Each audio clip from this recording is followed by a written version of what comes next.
प्रतिष्ठिता मनो मे वाचि प्रतिष्ठितम्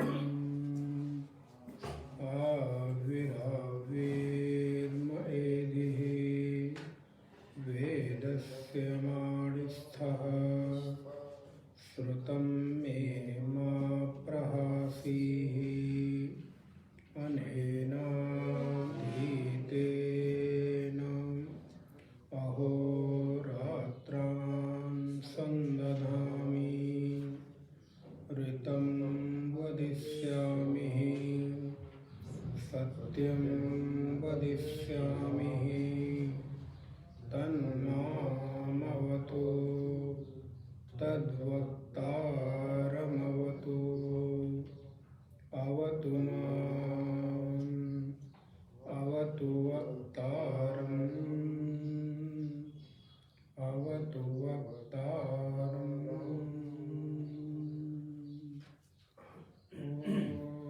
शान्ति शान्ति शान्तिः। नारायणं नमस्कृत्य नरं चैव नरोत्तमं देवीं सरस्वतीं व्यासं ततो जयमुदीरयेत्।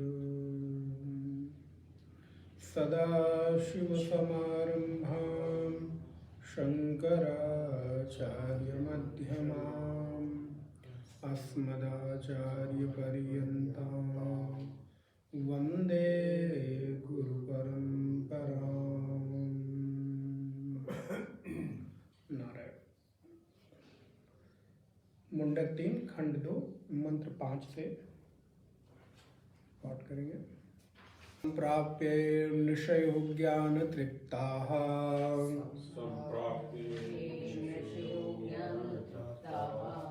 कृतात्मानो वीतरागाः प्रशान्ताः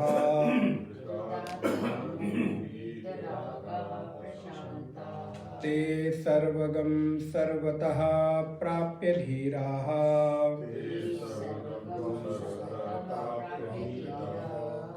युक्तात्मानः सर्वमेवाभिशन्तिः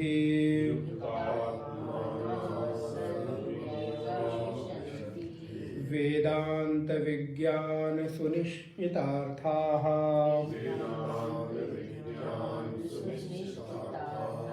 संन्यास योगाद्यतयः शुद्ध सत्वाः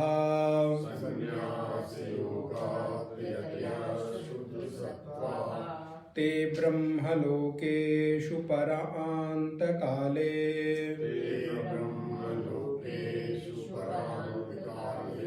परामृताः परिमुच्यन्ति सर्वे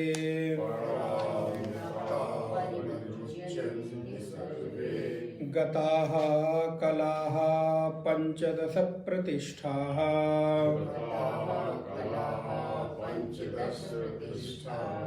देवाश्च सर्वे प्रतिदेवतासु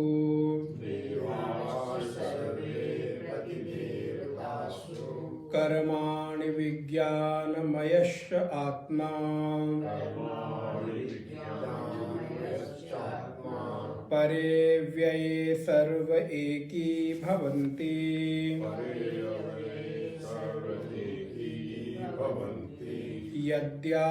यथा नद्यः स्यन्दमानाः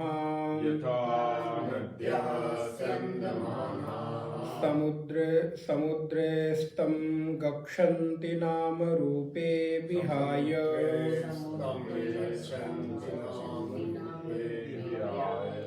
तथा विद्वान् नाम रूपाद् विमुक्तः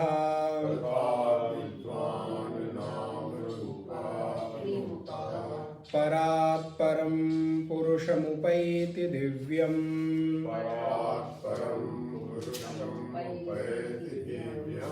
स यो ह वै तत्परमं ब्रह्म वेद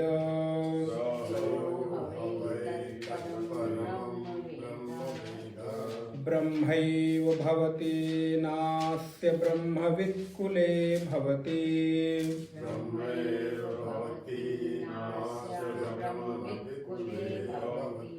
तरति शोकं तरति पाप्मानं गुहाग्रन्थिभ्यो विमुक्तो मृतो भवति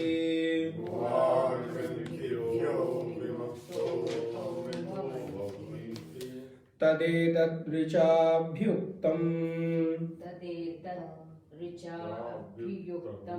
क्रियावन्तः श्रोत्रियाः ब्रह्मनिष्ठाः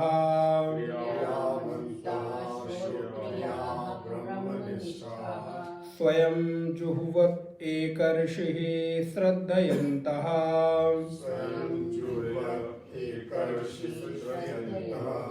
तेषामेवैतां ब्रह्मविद्यां वदेतत्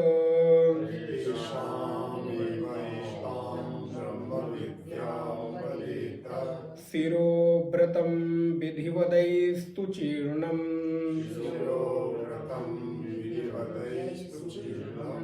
तदेतत् सत्यं ऋषिः अंगिराः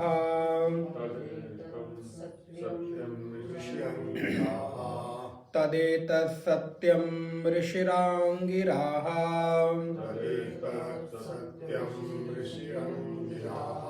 पुरोवाच नैतद् अचीर्णव्रतो धीते नमः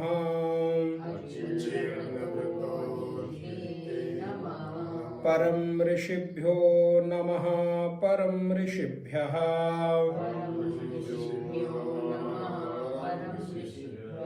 नमः परं ऋषिभ्यो नमः परं ऋषिभ्यः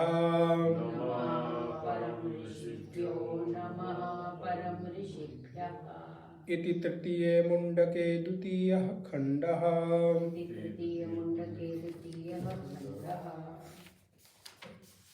नारायण।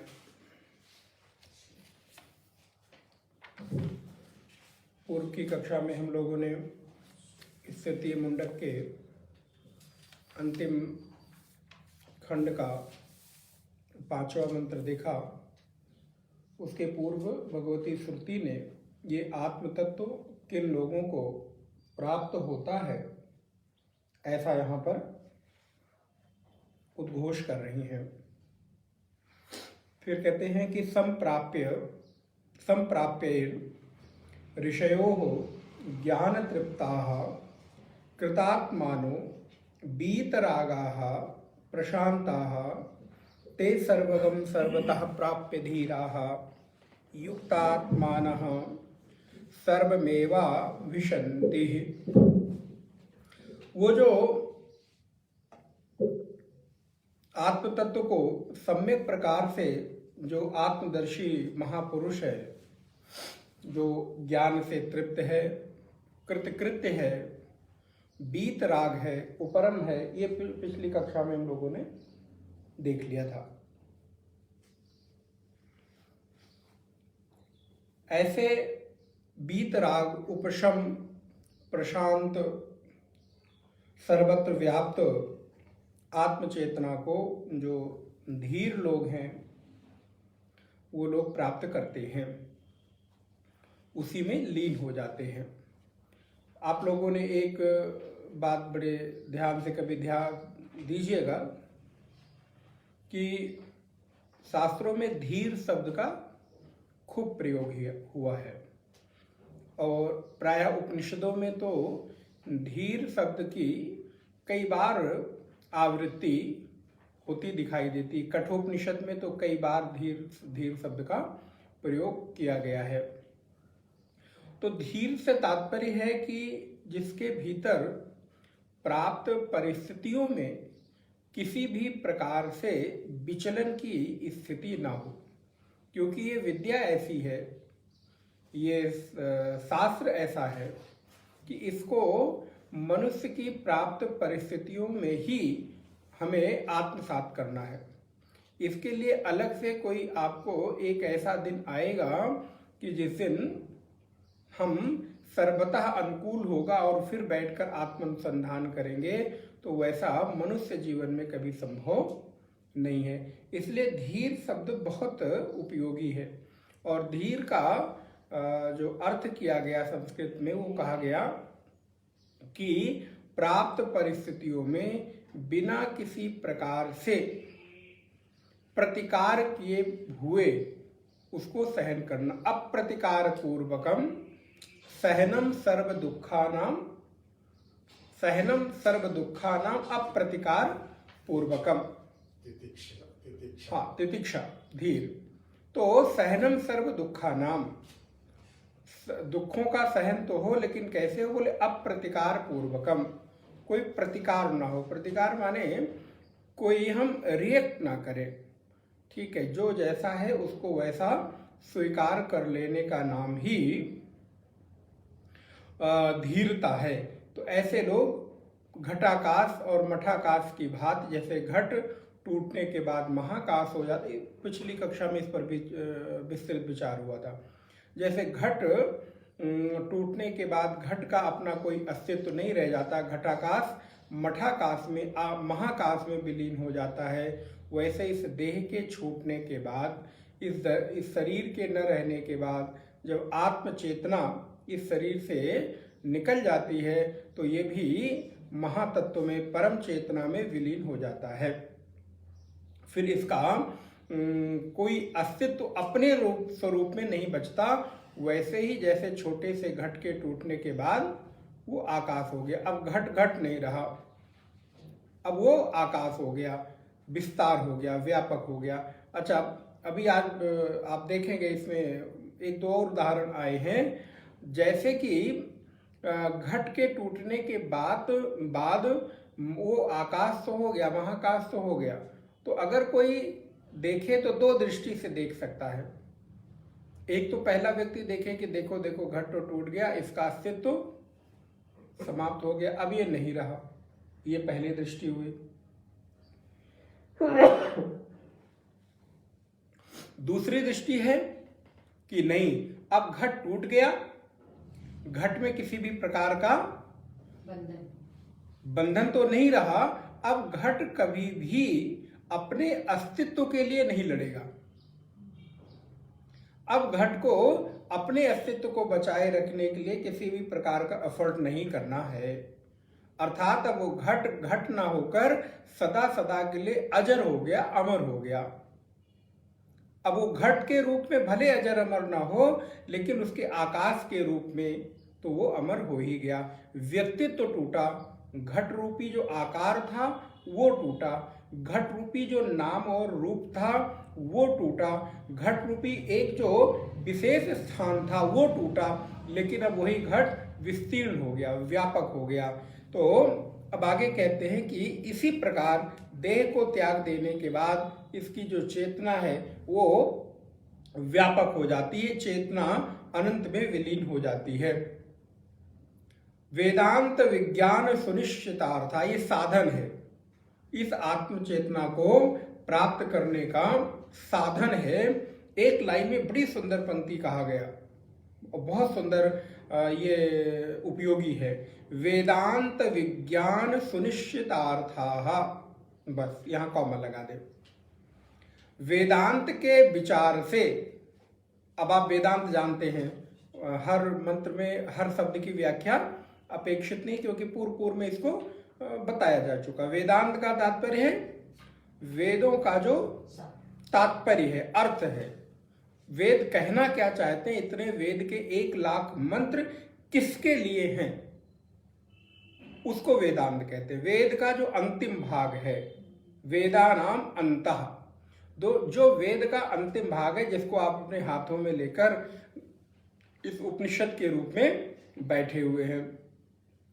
और विज्ञान का तात्पर्य है अभी अभी आपने पिछली कक्षा में गीता के देखा 9वें अध्याय में भगवान ने क्या कहा, ज्ञानम तेहम सविज्ञानम, मैं ज्ञान के सहित तुम्हें विज्ञान जो है वो बताऊंगा, उसका रहस्य बताऊंगा, जो ब्रह्म विद्या का गुह्यतम रहस्य है।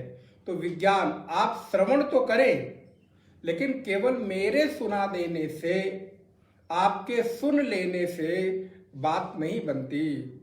ये केवल ज्ञान है, ये केवल एक इंफॉर्मेशन है, ये एक आपके लिए डेटा हो सकता है कि हाँ मैंने ये पढ़ लिया, कट में क्या है, मुंडक में क्या है, ऐतरे में क्या है, तैतरे में क्या है, अच्छा यार ठीक है सब पढ़ लिया, जान लिया।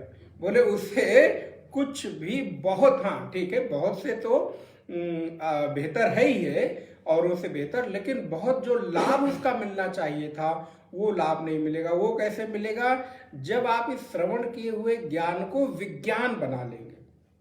ये मेरी भाषा ना रह जाए, मेरी वाणी ना रह जाए, मेरे शब्द ना रह जाए, बल्कि वो आपका अपना अनुभव बन जाए। और अनुभव कैसे बनेगा, बोले सुने हुए ज्ञान को जब मनन के द्वारा, चिंतन के द्वारा, श्रवण के उपरांत आप जब ध्यान में बैठते हैं, एकांत में बैठते हैं, तो उस श्रवण परंपरा को आपने अपने मन में कितना धारण किया, तो उस मनन को विज्ञान कहते हैं।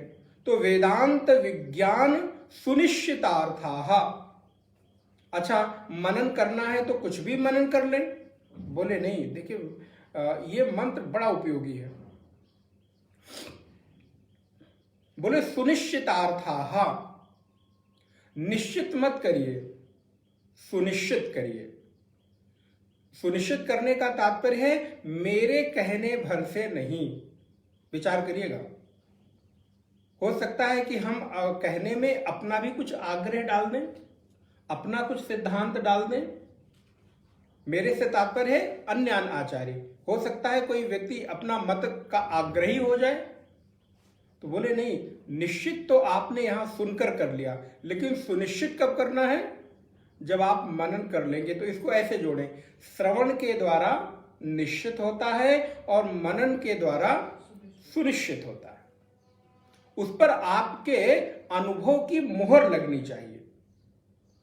केवल सुनने भर से नहीं बात बने। हाँ, सुनना का एक लाभ है, फायदा है, लेकिन उस पे आपके मनन की मुहर लग जाए, आपके द्वारा उसको अनुभूत कर लिया जाए, इसके ये तैयारी हो गई। तदुपरांत कहते वेदांत विज्ञान सुनिश्चितार्थाः संन्यास। ये बड़ा कठिन है भाई। आज सुबह ही मैं अभी पढ़ रहा था क्लास में आने के पहले, तो भगवान शंकराचार्य की एक जीवनी के साथ कुछ अध्ययन कर रहा था। तो वहां पर आपने कुमारिल भट्ट का नाम सुना ही होगा।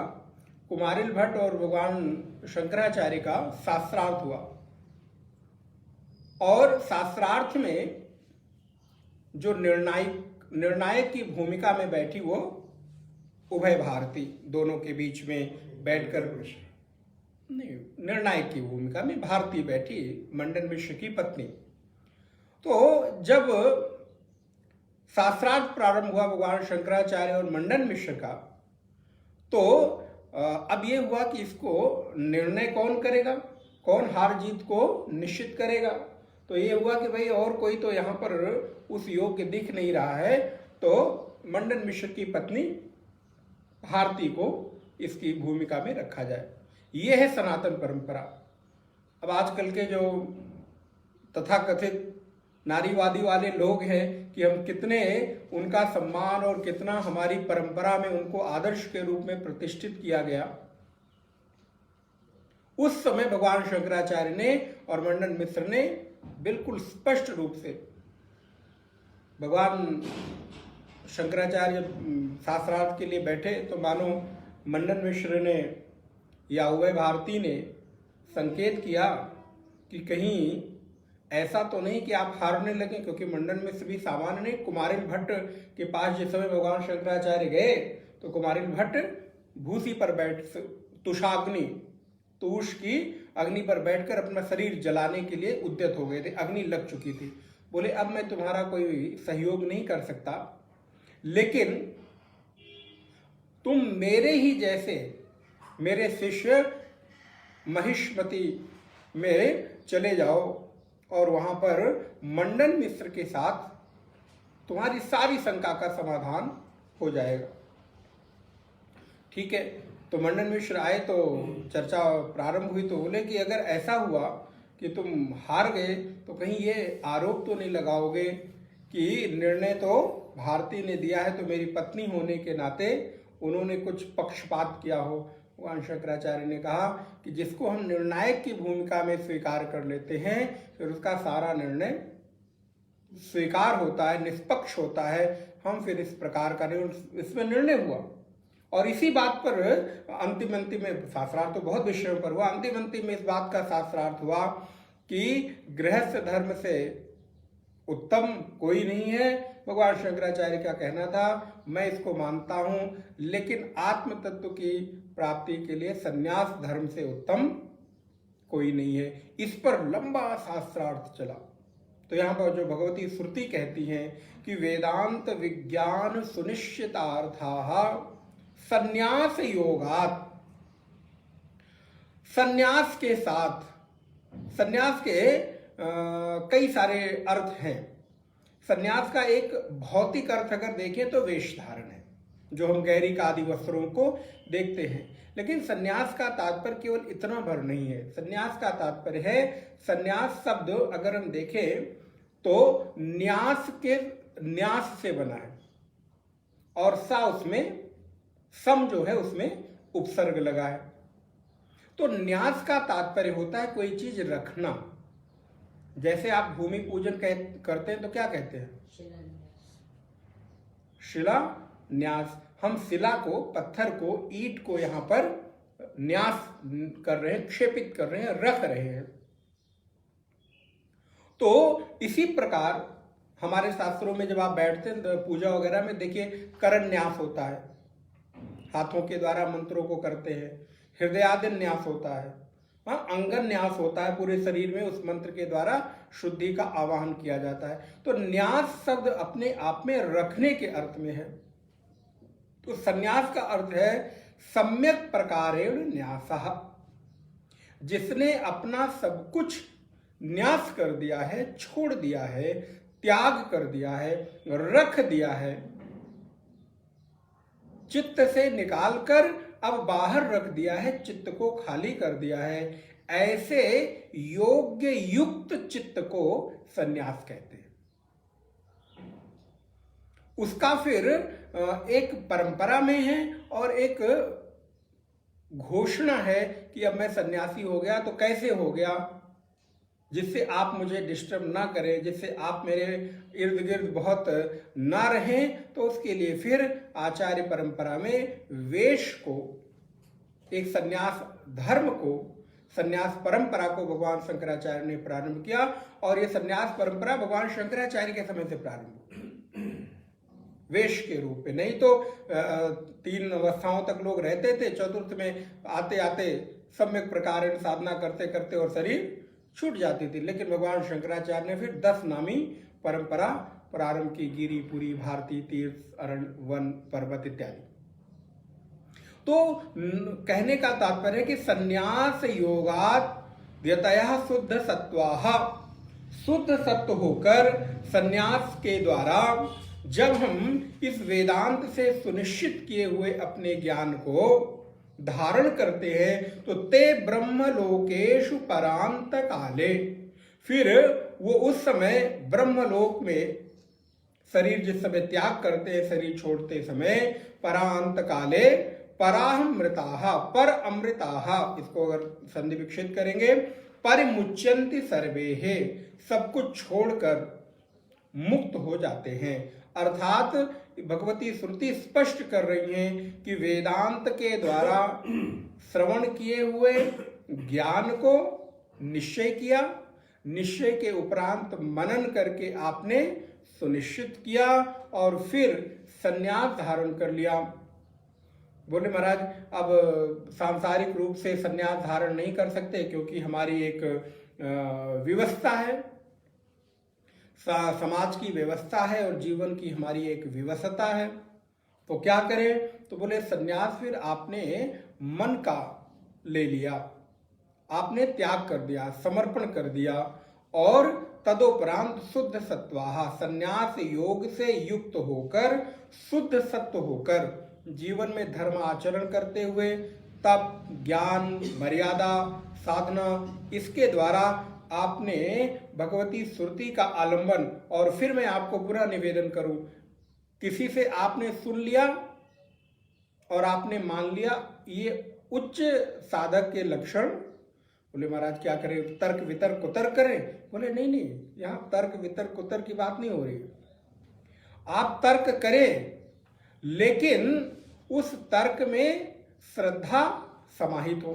किंतु जब तक आप अपने जीवन में शास्त्र के जो वाक्य कहे जा रहे हैं, शास्त्र के जो सिद्धांत कहे जा रहे हैं, वो जब तक आप अपने जीवन में अनुभव न कर लें, वो जब तक आप अपने जीवन में अनुभूत न कर ले, तब तक उसको न माने। इसलिए शास्त्र को अपने अनुभव की कसौटी पर कसना चाहिए, लेकिन अनुभव की कसौटी में एक चीज रहे, वो है श्रद्धा, विश्वास, भरोसा न टूटने पाए। कुतर्क के सहित नहीं। हमारे यहाँ तर्क को बहुत स्वस्थ परंपरा मानी गई। जब आप प्रश्नोत्तर करते हैं, जब आप मनन करते हैं, आप तर्क करिए लेकिन कुतर्क नहीं। तो तर्क के साथ आप शास्त्र की मर्यादा का, शास्त्र के वचनों का जीवन में अनुभव करें। तो श्रवण के पश्चात मनन तब सुनिश्चित होगा। तो वेद, अब भगवान शंकराचार्य कहते हैं भाष्य में, किंच वेदांत जनित विज्ञानम, जो मैंने आपको निवेदन किया, वेदांत जनित उपनिषद से जो आपने श्रवण कर लिया, उससे आपके भीतर जनित माने होता है पैदा होना, उत्पन्न होना।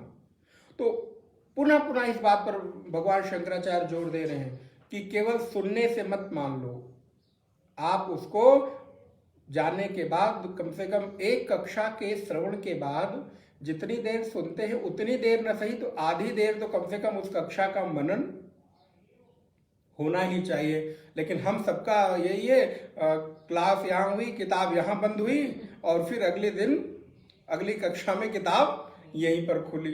तो क्या हुआ? बोले फिर वो जहाँ का तहाँ ज्ञान स्थिर हो गया, फिर उसमें ना कोई जिज्ञासा आती है, ना कोई प्रश्न उठते हैं।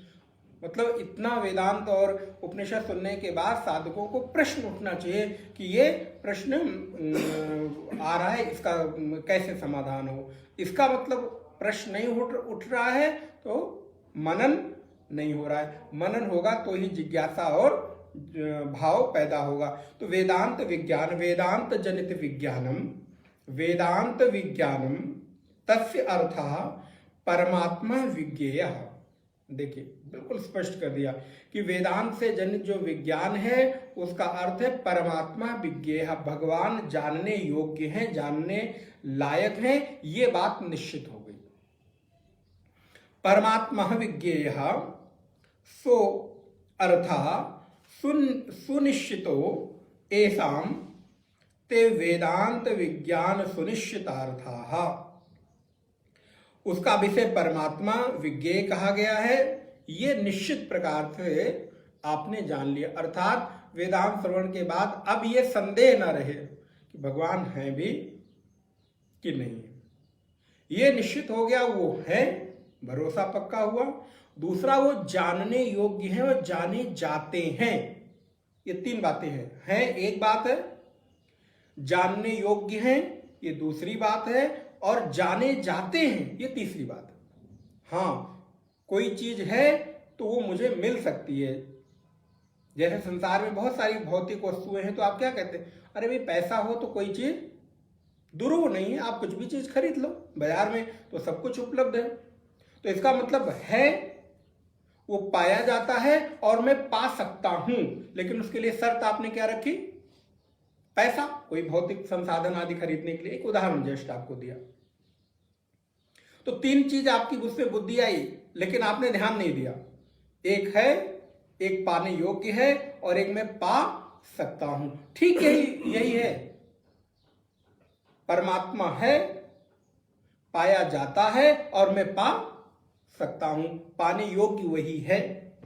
लेकिन फिर उसकी शर्त कैसे हुई? बोले जैसे वहां वो साधन को प्राप्त करने के लिए तब जो भी चीज हो, शारीरिक क्षमता हो, चाहे पैसा हो, चाहे जो हो, उसी प्रकार यहां पर क्या है? बोले यहां पर आपके मनन की अपेक्षा, श्रवण की अपेक्षा, निधिध्यासन की अपेक्षा की जाती है। तो वेदांत विज्ञान सुनिश्चितार्थाः ते च संन्यास योगात्।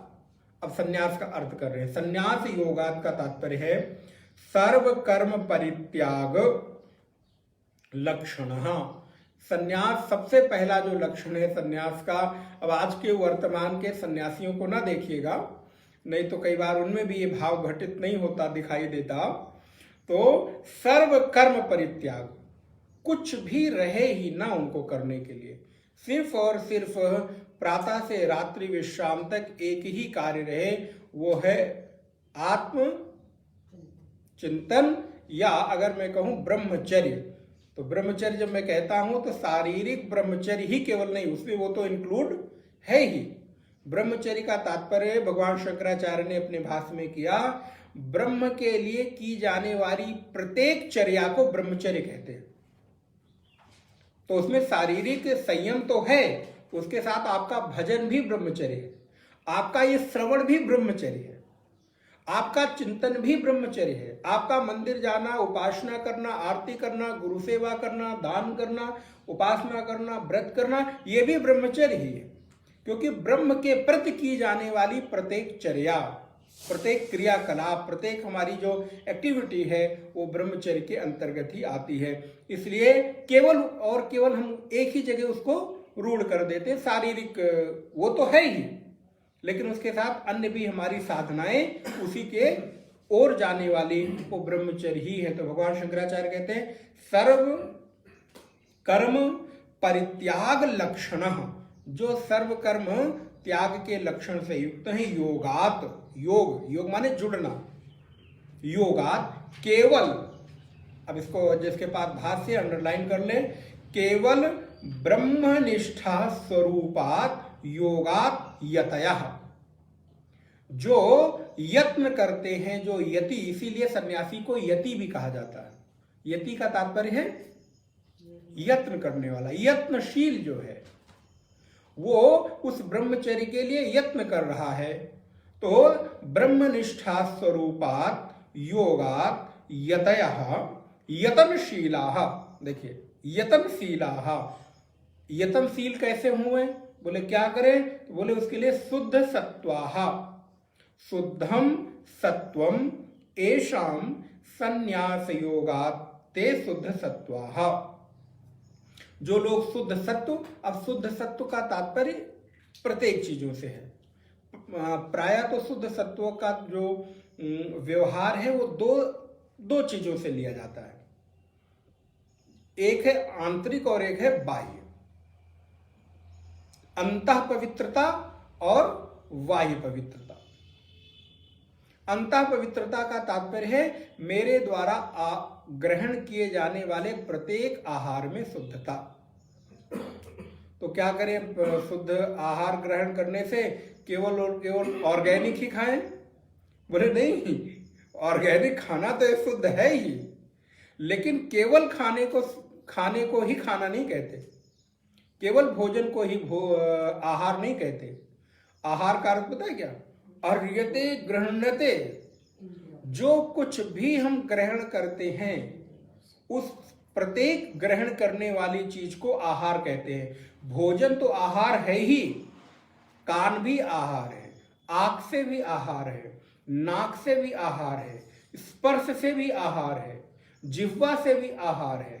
हमारी प्रत्येक इंद्रियां आहार ले रही हैं, ग्रहण कर रही हैं। तो जो कुछ हम ग्रहण कर रहे हैं वो आहार है। इसलिए शुद्ध सत्व भोजन में तो अनिवार्य है ही, लेकिन उसके साथ अन्य इंद्रियों की भी शुद्धता की अनिवार्यता को ही शुद्ध सत्व यहां पर कहा गया। तो शुद्ध सत्वम एषाम संन्यास योगात्। तो मैं आपको निवेदन कर रहा था, एक ये हो गई भीतरी शुद्धता, भीतरी पवित्रता, जो आपने भोजन और इंद्रियों के माध्यम से किया। और दूसरा क्या है? तो बोले दूसरा है बाह्य पवित्रता।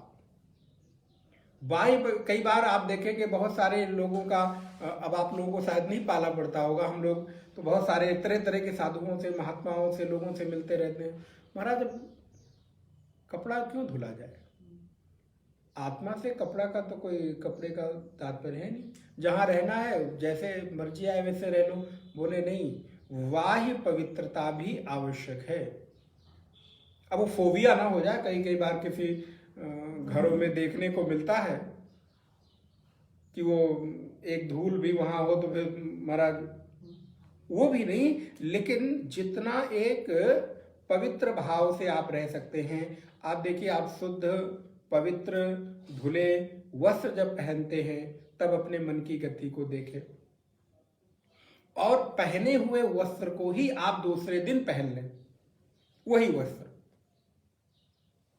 आप देखिए, आपका भाव, आपका एक आत्मविश्वास पहनते पहनते भी लग रहा है ना, पहना जाए तो अच्छा है, लेकिन अब मजबूरी है या जो भी कारण हो, और उसी अगले दिन आपने धुले पवित्र वस्त्र। इसीलिए हमारे शास्त्र कहते हैं जरूरी नहीं कि रोज आपने ड्राई क्लीन किए हुए, चरक किए हुए कपड़े ही पहने। पवित्र वस्त्र का तात्पर्य है पहने हुए वस्त्र को केवल और केवल जल में भी आपने निचोड़कर, डुबोकर फैला दिया, वो भी पवित्र हो गया। हो सकता है कि उसमें कहीं मैल लगी हो, गंदगी हो सकती है कि हो, इसलिए इसको भी डिफाइन किया गया। साफ चीज पवित्र हो जरूरी नहीं, सफाई को पवित्रता नहीं कहते। अब आप बैठ जाइए लोगों के डाइनिंग टेबल पर। अब हम लोगों का तो अनुभव हर रोज का, हर दिन का कहीं ना कहीं कुछ होता ही है। तो वहाँ सब बिल्कुल देखने में एकदम सफ़ेद बिछा हुआ है, मेज पोस है और सब कुछ है, ये है, एक प्लेट रखी है, अचार महाराज 1 साल से रखा हुआ है, और उस अचार के डिब्बे से जूठे हाथों से, एक नहीं, जो भी आया होगा 10 लोगों ने उसको उसी में से, और खाते हुए अचार से चम्मच से उठा के खा लिया। तो देखने में तो बड़ा साफ सुथरा डिब्बा, धुला पुछा है, तो सफाई तो है, लेकिन वो शुद्ध नहीं है, पवित्र नहीं है। तो शुद्धता, पवित्रता और जो सफाई है उसमें भी फर्क है। इसलिए अगर मान लीजिए कभी आपको ऐसी आवश्यकता पड़े तो कुछ ना हो तो जल में ही वस्त्र को निचोड़कर आपने फैला दिया, वो भी पहन लिया, तो वो पवित्र हुआ।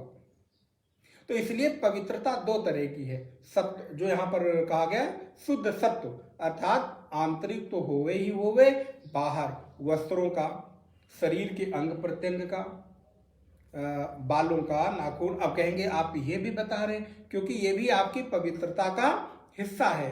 आपके बाल, आपके नाखून, आपके शरीर के प्रत्येक अंग की यथा योग्य स्वच्छता, सफाई, ये भी पवित्रता का एक हिस्सा है। जहां आप रहते हैं वो बिस्तर, जहां साधक सोता है, इसलिए प्राय प्रयास ये करना चाहिए कि साधकों के शयन कक्ष में कोई बहुत सामान न हो, जितना कम से कम हो उतना वो भारी भारी नहीं लगेगा, सफाई करना भी बड़ा आसान होगा। लेकिन अब जगह छोटी होती है, कई बार कुछ कारण होते हैं तो रखना पड़ता है, तो उसको भी व्यवस्थित ही रखा जाए। तो स्वच्छता, पवित्रता, आंतरिक और बाह्य।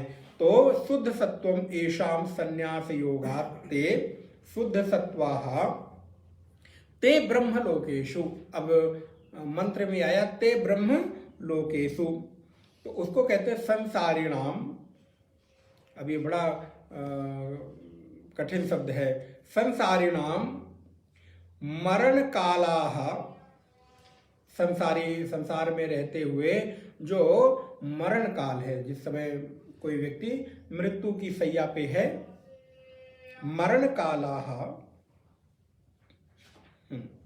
ते परांताः तान प्रेक्ष मुमुक्षुणाम। वो जो मुमुक्षु है, इस शरीर के छोड़ने के तैयारी में है, शरीर छोड़ने का समय है।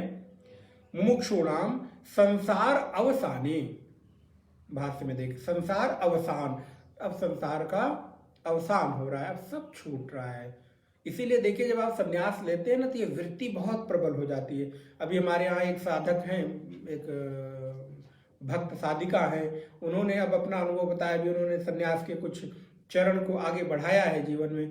कहते इतना सुकून मिल रहा है कि अब अंतर लगता है, वो क्रिया, वो विधि, वो संकल्प करने के बाद अब वो मैं अनुभव कर पा रही हूँ कि अब धीरे धीरे चित्त छूट रहा है।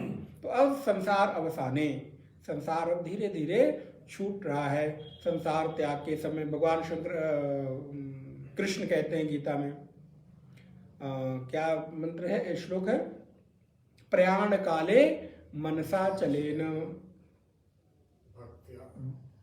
प्रयाण काले मनसा चलेन भक्त योग बलेन चैव भ्रूण मध्य प्राणमावेश सम्यक। तो अब प्रयाण का समय है, उस समय संसार अवसाने। देखिए सुनने भर से कितनी शांति मिलती है, मिल रही है कि नहीं, कि संसार छूट रहा है। अब भाई कोई बहुत पकड़े हुए हो, डर हो तो बात अलग की है, हम लोगों को तो याद बार बार आती है तो बड़ा मजा, हाँ हाँ सच में छूट जाता तो अच्छा रहता। संसार अवसाने देह परित्याग काल, जिस समय देह के परित्याग का, छोड़ने का काल है, समय है, परांत काल, तस्मिन परांत काले, इसको परांत काल कहते हैं। उस समय साधका नाम, जो साधक लोग हैं, बृहत्वाद ब्रह्मैव, ब्रह्म किसे कहते हैं, श्रुति में ब्रह्म शब्द आया ना, तो ब्रह्म का अर्थ है बृहत्वाद ब्रह्म, जो बृहद है, जो सबसे बड़ा है, उसको ब्रह्म कहते हैं।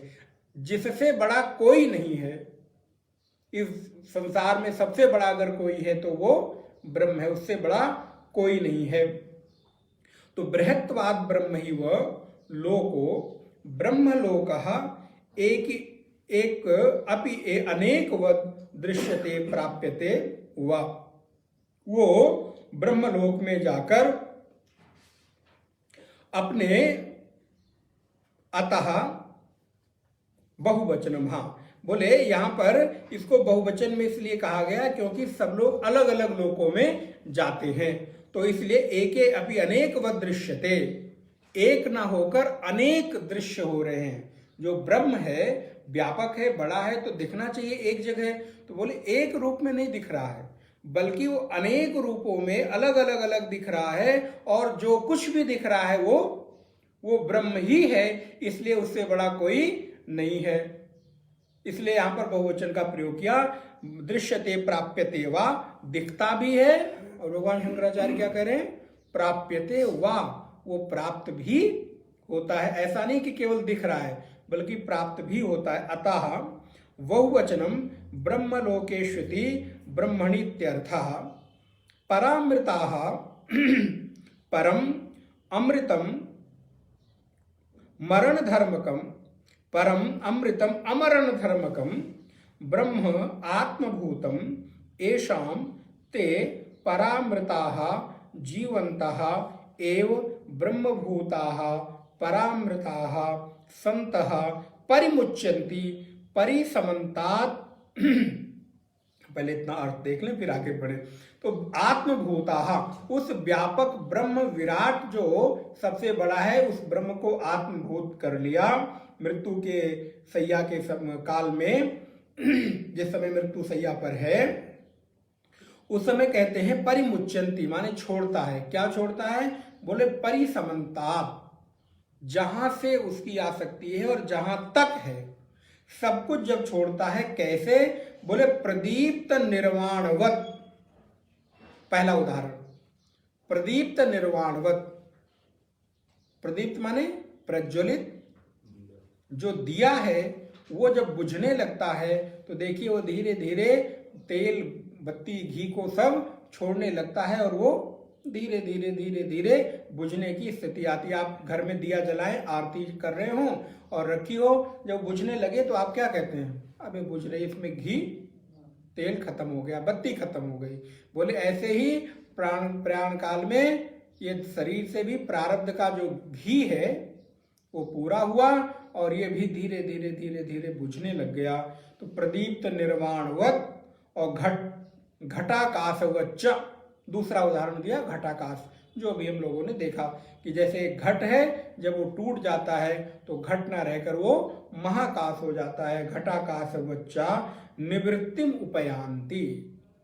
बोले फिर साधक को ऐसी निवृत्ति का उपाय करना चाहिए।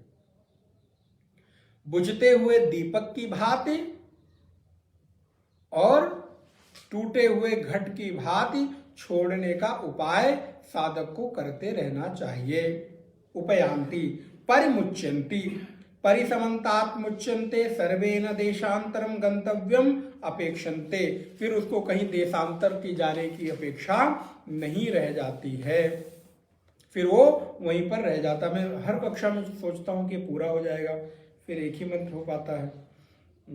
खैर एक दो मंत्र और देखते हैं। गताहा कलाहा, अगला मंत्र देखें। गताहा कलाहा पंचदश प्रतिष्ठाहा देवाश्च सर्वे प्रतिदेवतासु कर्माणि विज्ञानमयश्च आत्मा परे अव्यये सर्व एकी भवन्ति। बोले देह के आरंभ के जो प्राणादि हैं, 15 कलाएं आप सबने पढ़ी हुई हैं, अपने अपने कारण में प्रतिष्ठित हो जाती हैं।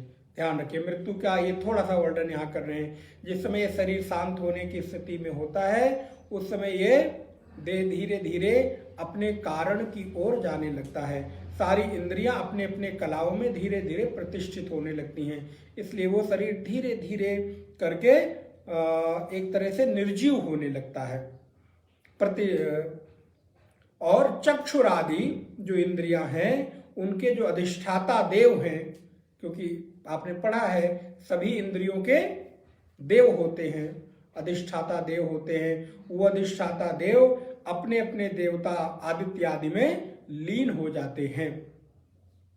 गताहा कलाहा पंचदश प्रतिष्ठाहा देवाश्च सर्वे देवतासु।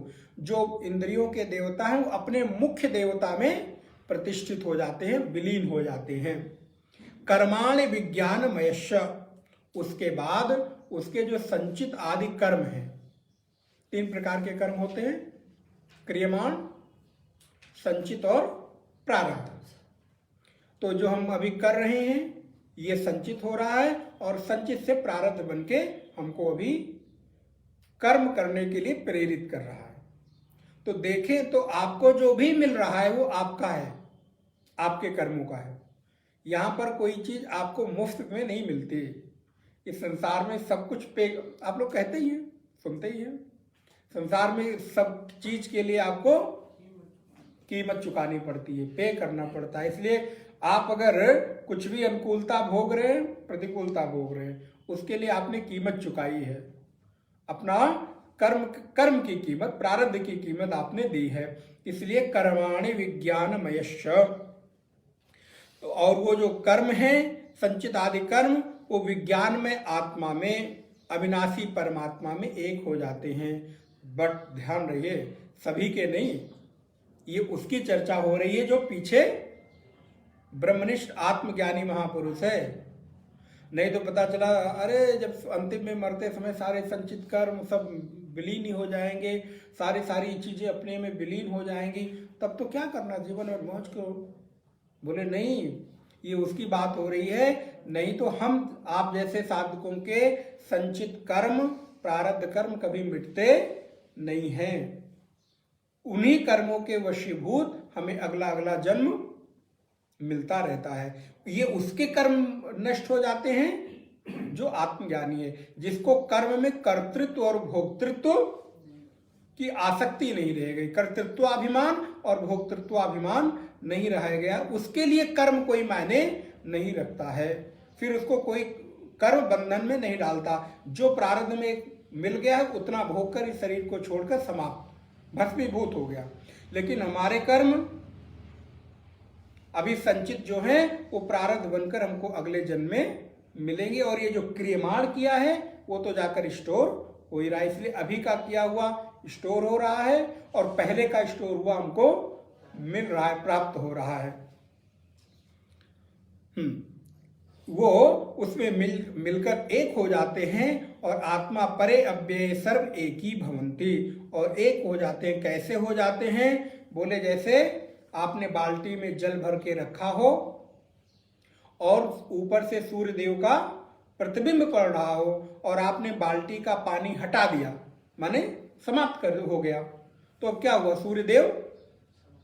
बोले ऐसे ही जो उस आत्म चेतना का इस देह रूपी बाल्टी में भरे हुए जल में जो प्रतिबिंब पड़ रहा था, ये भी जब समाप्त हुआ ये देह, तो वो सूर्य देव भी विलीन हो गए, उनके कुछ बचा नहीं। आप बाल्टी में देखिए एक भी उष्णता नहीं रहेगी, क्योंकि सूर्य देव तो बहुत उष्ण है, लेकिन बाल्टी में जल समाप्त होते ही सूर्य देव की एक भी परछाई वहां पर दिखाई नहीं देती।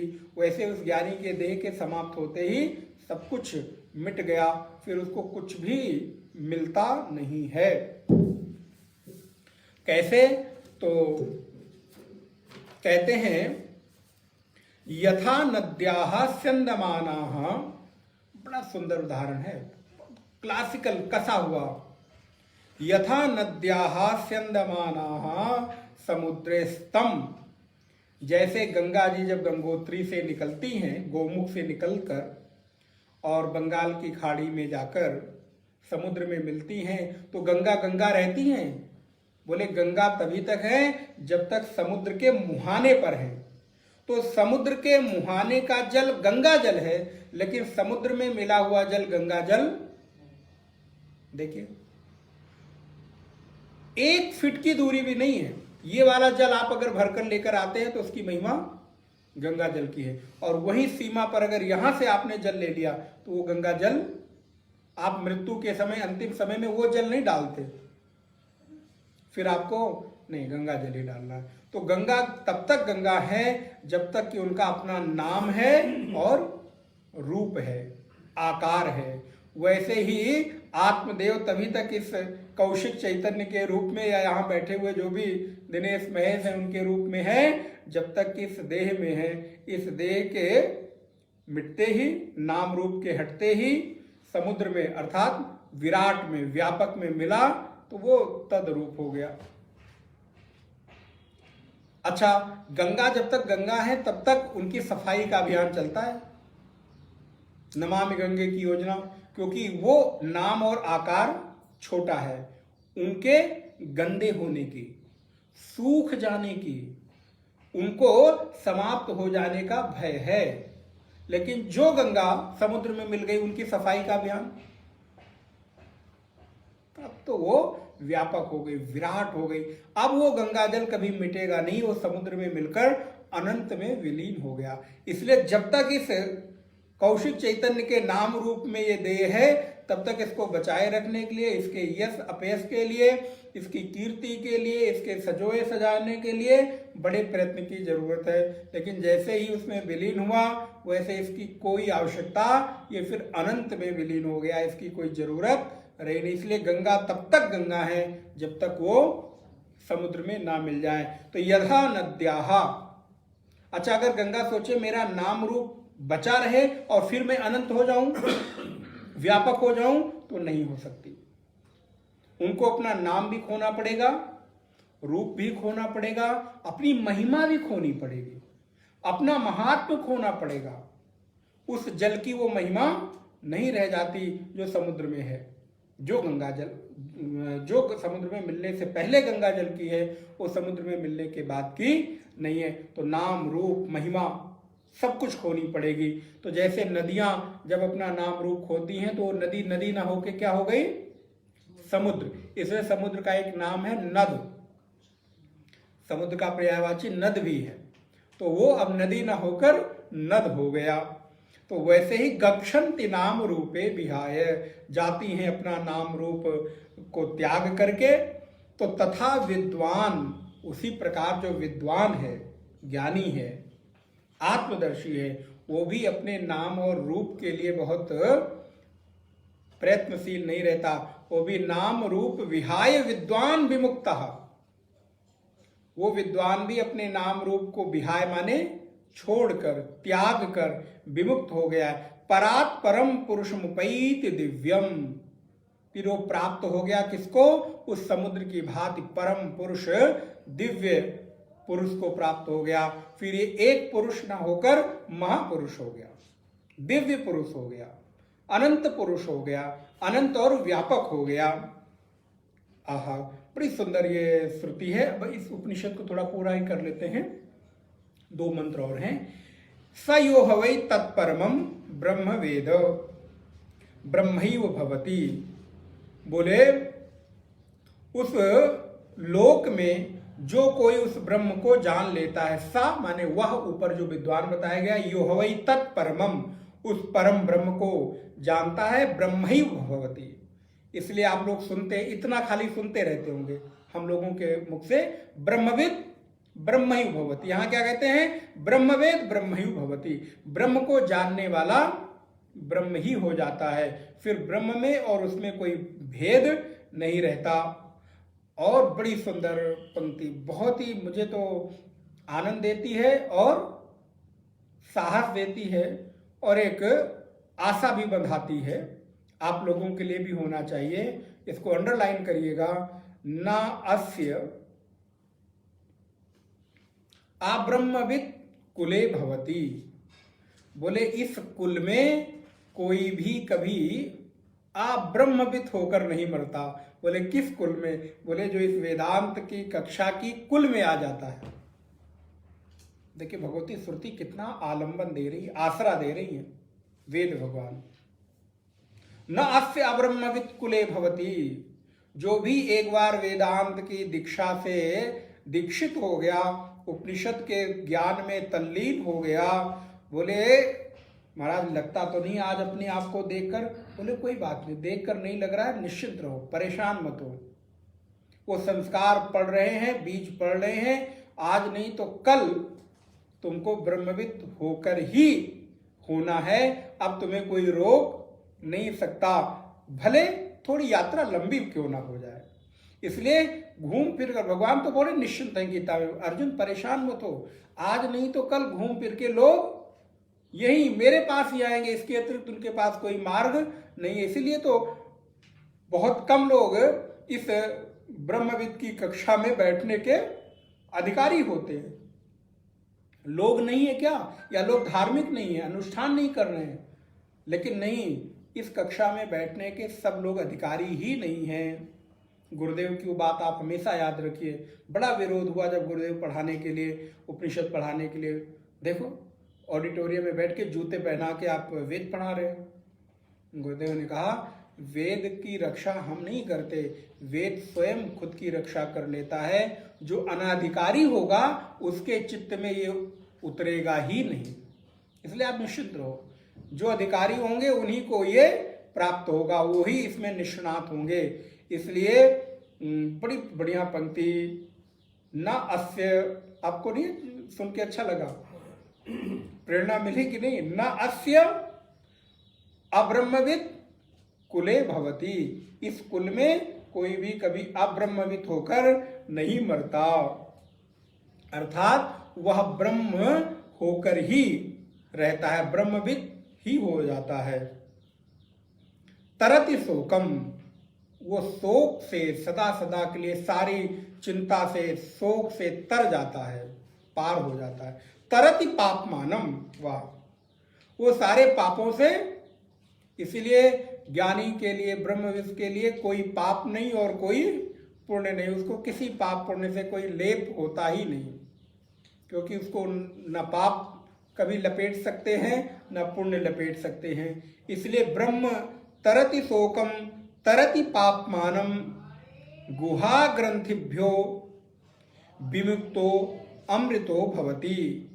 और उसकी जो गुहा ग्रंथि है, हृदय की जो ग्रंथि है, धर्माधर्म का जो पाप और पुण्य है उसको पार कर लेता है, और आत्मा अनात्मा के जो बंधन का हेतु है हृदय ग्रंथि, उससे वो छूट जाता है। फिर क्या हुआ? बोले विमुक्तः, विमुक्त होकर अमृतो भवति, वो अमृत हो जाता है। भगवान शंकराचार्य के इसमें भाष्य का भी बड़ा सुंदर, एक दो लाइन में थोड़ी पढ़ देता हूं, लोभ संवरण नहीं हो रहा है भाष्य का। तो ननु श्रेयः श्रेयांसी अनेके विघ्नाः। देखिए ये आप लोग पढ़ते हैं, ये सब यहीं से जाता है। आप क्या इसको पढ़ते हैं कि जब कोई बड़ा काम करने जाइए तो विघ्न आता ही आता है। भगवान कह रहे श्रेयांसी अनेका विघ्नाः प्रसिद्धाः, श्रेयस कर्म में अनेक विघ्न आते हैं, ये प्रसिद्ध है, सब लोग जानते हैं। बड़ा काम अच्छा काम करने जाओ तो विरोधी पहले खड़े हो जाएंगे महाराज, और वो ज्यादा सबल दिखाई देते हैं। राक्षस ज्यादा बलवान दिखाई देते हैं देवताओं के मुकाबले, देवता कमजोर कमजोर रहते हैं, लेकिन विजय हमेशा देवों की होती है। इसलिए श्रेय काम करने जाओ, अच्छा करने जाओ, विरोधी खड़े होंगे तो समझ लेना ठीक दिशा में है। जब विरोधी आपका विरोध करे तो समझिए आप दिशा आपकी ठीक है। कोई विरोध ना करे तो इसका मतलब कि दिशा ठीक नहीं हो रही है। श्रेयांस अनेका विघ्ना प्रसिद्धा अतः क्लेशाः नाम अन्येन वह देवादिनः च विघ्नितो ब्रह्मविद अपि अन्याम गतिम मृतो गच्छन्ति न ब्रह्मैव। ये जो अनेक प्रकार के विघ्न हैं ये आते हैं, लेकिन ये आप ब्रह्मविद के जीवन में आते हैं, ब्रह्मविद के जीवन में नहीं आते। अविद्या प्रतिबंध मात्रो ही मोक्षो न अन्य प्रतिबंधः। देखिए मोक्ष में जो प्रतिबंध है वो अविद्या है, अज्ञानी है, अन्य कोई उसमें प्रतिबंध नहीं है। नित्यत्वाद आत्मभूतत्वाच्च तस्मात् सा यह कश्चिद् वै लोके तत्परमं ब्रह्म वेद साक्षात् अहम एव अस्मि इति सा न अन्यम गतिम गच्छन्ति। मैं वही हूं और वही मैं प्राप्त करूंगा और इसके अतिरिक्त मेरी कोई गति नहीं है, इस बात की दृढ़ता हो जाती है। देवैरपि तस्य ब्रह्म प्राप्ति विघ्नो न शक्यते कर्तुम। देव भी उसमें शक्य नहीं होते। आत्मा ही एसाम सभवती, वो आत्मा ही हो जाता है। तस्मात् ब्रह्म विद्वान ब्रह्म ही भवति, वो विद्वान ब्रह्म होता है, अर्थात उस अस्तित्व के साथ उस एकाकार हो जाता है। अब इस पंक्ति का भाष्य पढ़ने, जो भी हमने आपको पढ़ाया कि इस कुल में कोई ब्रह्मविद नहीं होता। भगवान शंकराचार्य लिखते हैं किंचा न अस्य माने विदुषा, जो विद्वानों के संसर्ग में रहते हैं, विद्वानों के कुल में दीक्षित होते हैं। विदुषा अब्रह्मविद कुले भवति। किंचा तरति शोकम, जब आप ब्रह्मविद नहीं होते तो सारे शोक से तर जाते हैं।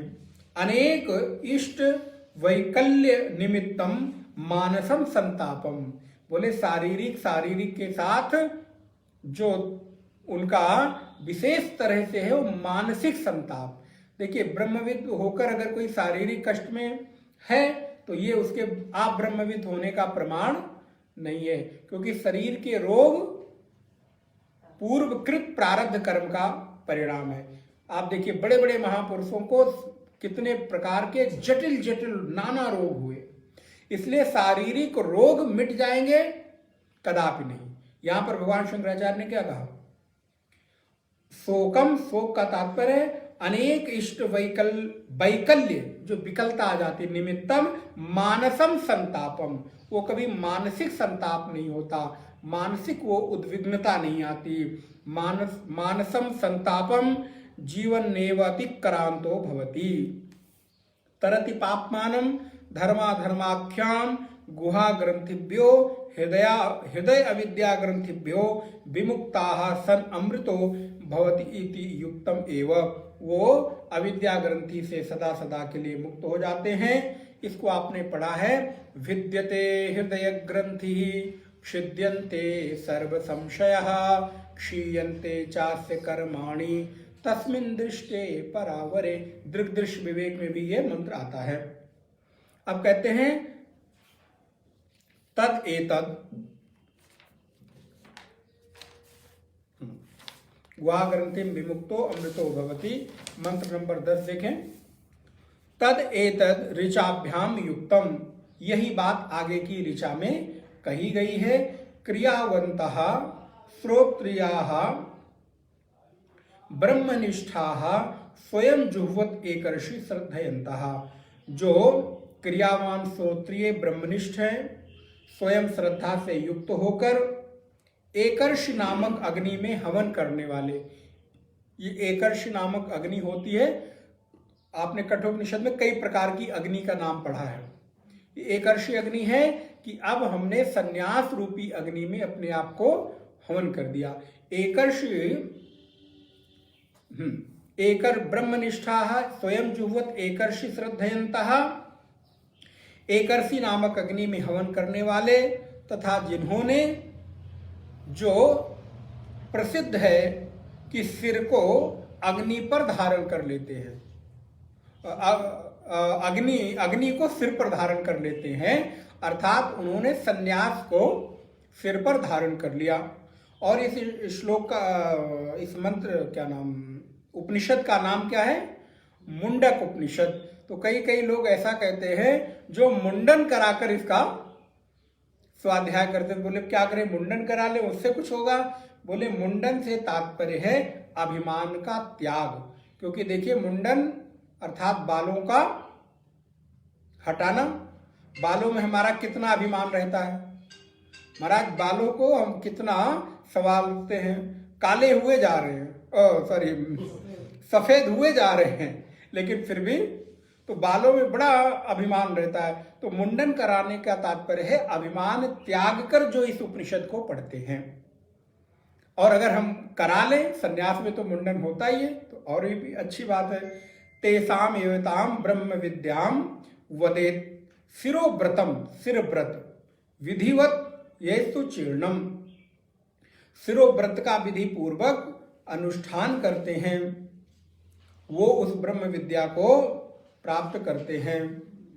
और यहाँ पर इस जो मुंडन का तात्पर्य है दो चीजें हैं, एक तो अभिमान का त्याग करके, और दूसरा है सिर को नीचा करके। और नीचा तात्पर्य है झुकाकर गुरु के सामने इस तत्व ज्ञान को ग्रहण करते हैं, वो भी मुंडन के ही अर्थ में आता है। तो भगवान शंकराचार्य कहते हैं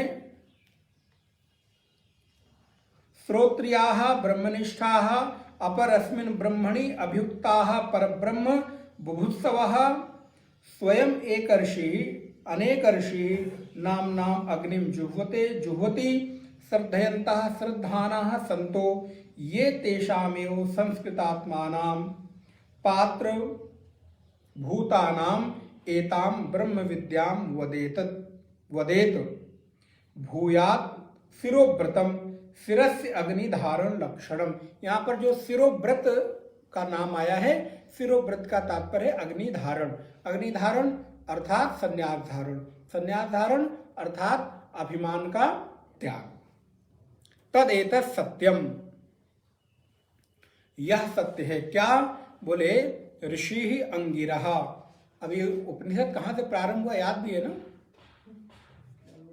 महाराज? क्या करना है, पीछे पीछे आपने जितना पढ़ा दिया वो तो पढ़ा ही दिया, उसको क्या करना। बोले महाराज ये उपनिषद प्रारंभ कहाँ से हुआ, इस उपनिषद के ऋषि कौन है, पूछा प्रश्न किसने है? बोले महाराज अगली कक्षा में बताऊंगा, क्योंकि अब अगली कक्षा में बताने का अवसर, क्योंकि वहां दूसरा उपनिषद शुरू हो जाएगा। तो कहते तद एतत् सत्यम, उस इस अक्षर पुरुष को अंगिरा नामक ऋषि ने, जो पूर्व काल में अपने समीप आए हुए सौनक ऋषि को, स्मरण है अंगिरा ऋषि और सौनक ऋषि के बीच जो संवाद हुआ है, कहा था वो सत्य है। पुरोवाच न एतत् चीर्ण व्रतो अधीते, जिसने शिरोव्रत का, देखिए पुनः शिरोव्रत का भाव आया, शिरोव्रत का विधि पूर्वक अनुष्ठान नहीं किया है, वह इस विद्या का अध्ययन नहीं कर सकता है। क्योंकि शिरोव्रत के बिना पढ़ तो लेंगे, देखिए पढ़ना एक बात है, लेकिन उतरना दूसरी बात है। जब तक शिरोव्रत अनुष्ठान न हो, इसीलिए उपनिषद का अध्ययन एकांत में गुरु शिष्य परंपरा में होता है। तो ऐसे जिस अंगिरा ऋषि ने अपने शरण में आए हुए शौनक ऋषि को इसका उपदेश किया है, उन्होंने ये बात कही है, बिल्कुल सत्य है। ऐसे नमः ऋषिभ्यः, ऐसे उस ऋषि को हम प्रणाम करते हैं। नमः परम ऋषिभ्यः, पुनः पुनः प्रणाम करते हैं। जिस परम ऋषियों ने, हमारे आचार्यों ने कृपा करके इतना महत्वपूर्ण, इतना उपयोगी ज्ञान हम लोगों के सामने रखा, ऐसी पूरी गुरु परंपरा को, जिनको मैं जानता भी हूँ, जिनको मैं नहीं भी जानता हूँ, दृश्य अदृश्य सूक्ष्म रूप से उपस्थित सम्यक गुरु परंपरा को प्रणाम करता हूँ। ऐसे परम ऋषियों को प्रणाम करता हूँ कि आपकी कृपा से किंचित जानने का अवसर मिला, और उनसे प्रार्थना भी है कि आपकी तरह आपके ज्ञान का एक अंश भी इस चित्त में उतर आए। इस विनम्र भाव से, इस आर्त भाव से नमः परम ऋषिभ्यः, मैं बोलूँगा, आप दोहराएंगे, नमः परम ऋषिभ्यो, नमः परम ऋषिभ्यः, नमः परम ऋषिभ्यः। मैं उन परम ऋषियों को प्रणाम करता हूँ, नमस्कार करता हूँ, जिन्होंने ये सुंदर ज्ञान दिया। और मैं भी अपने गुरुजनों को, जहाँ से मैंने स्वाध्याय किया, इसका अध्ययन किया, उन समस्त गुरु परंपरा को प्रणाम करता हूँ। और ये यथा किंचित हम लोगों ने विचार किया।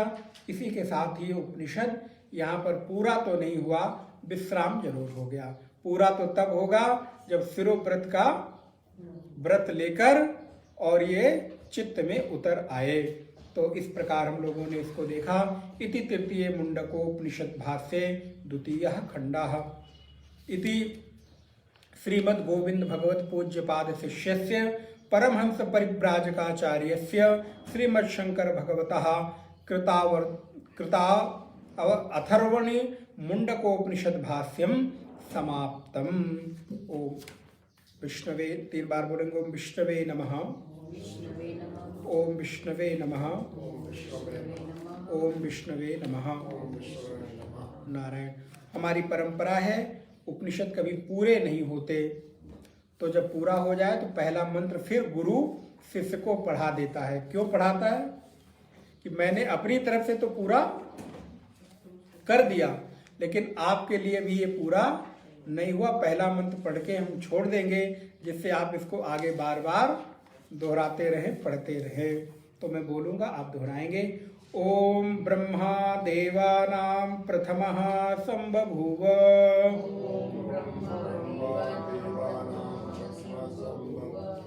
विश्वस्य कर्ता भुवनस्य गोप्ता, सा ब्रह्म विद्यां सर्व विद्या प्रतिष्ठाम्, अथर्वाय ज्येष्ठपुत्राय प्राह, ओम पूर्णमदः पूर्णमिदं पूर्णात् पूर्णमुदच्यते पूर्णस्य पूर्णमादाय पूर्णमेवावशिष्यते। ओम शांति शांति शांति। हरि ओम। श्री गुरुभ्यो नमः। हरि ओम।